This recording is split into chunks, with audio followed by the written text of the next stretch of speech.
Next हमारे पास है filtration. Filtration में क्या होता है कि आप लिक्विड्स और गैस को फ़िल्टर करते हो फ़िल्टर पेपर की मदद से। और फ़िल्टर पेपर्स जो है वो क्या होता है, उसमें पोर साइज़ होते हैं, डिफरेंट पोर साइज़ होते हैं, और जो माइक्रो ऑर्गेनिजम्स जो हैं वो उससे उस पोर साइज़ से उनका साइज़ बड़ा होता है, वो फ़िल्टर पेपर पर रह जाते हैं और हमारा लिक्विड या गैस जो है वो फ़िल्टर हो जाता है। Mechanical means of removing micro organisms, liquid or gas is passed through a filter with pores small enough to prevent passage of microbes. This method can be used for the substances that are sensitive to heat. हमने पीछे पढ़ा कि हम heat की मदद से, temperature की मदद से माइक्रो ऑर्गेनिजम्स को कंट्रोल कर सकते हैं, लेकिन कुछ ऐसे भी सब्सटेंसेस होते हैं अगर हम उनको हीट करें तो माइक्रो ऑर्गेनिजम्स के साथ साथ उन सब्सटेंस की अपनी नेचर भी डिस्ट्रॉय हो जाती है, ये यूज़फुल नहीं रहते।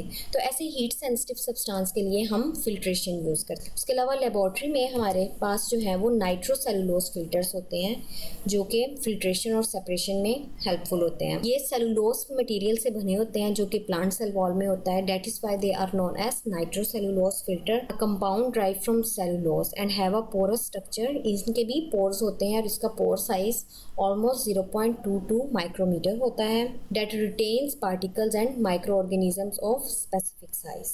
Why it is important to control microbial growth? Control of microbial growth means to kill or inhibit the growth of microorganisms. Control of growth usually involves the use of physical chemical agents which either kill or prevent growth of microorganisms.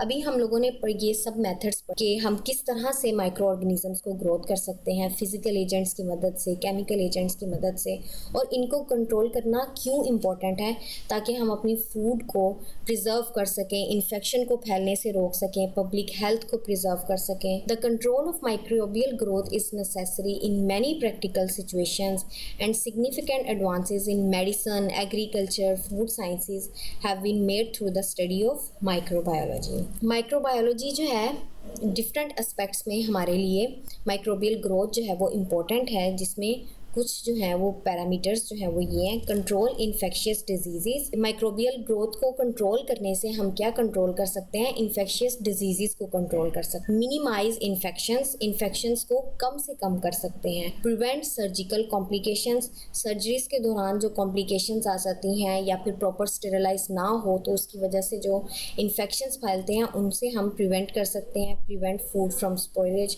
Food को हम ज़्यादा देर तक use कर सकते हैं, ख़राब होने से बचा सकते हैं, कंटेमिनेट होने से बचा सकते हैं। Food can be preserve for months. Improve and ensures the safety of agriculture products. Agriculture में हम माइक्रो ऑर्गेनिजम्स की ग्रोथ को कंट्रोल करके जो है वो बेहतर एग्रीकल्चर प्रोडक्ट्स बना सकते हैं। Ensures the provision of safe drinking water to public.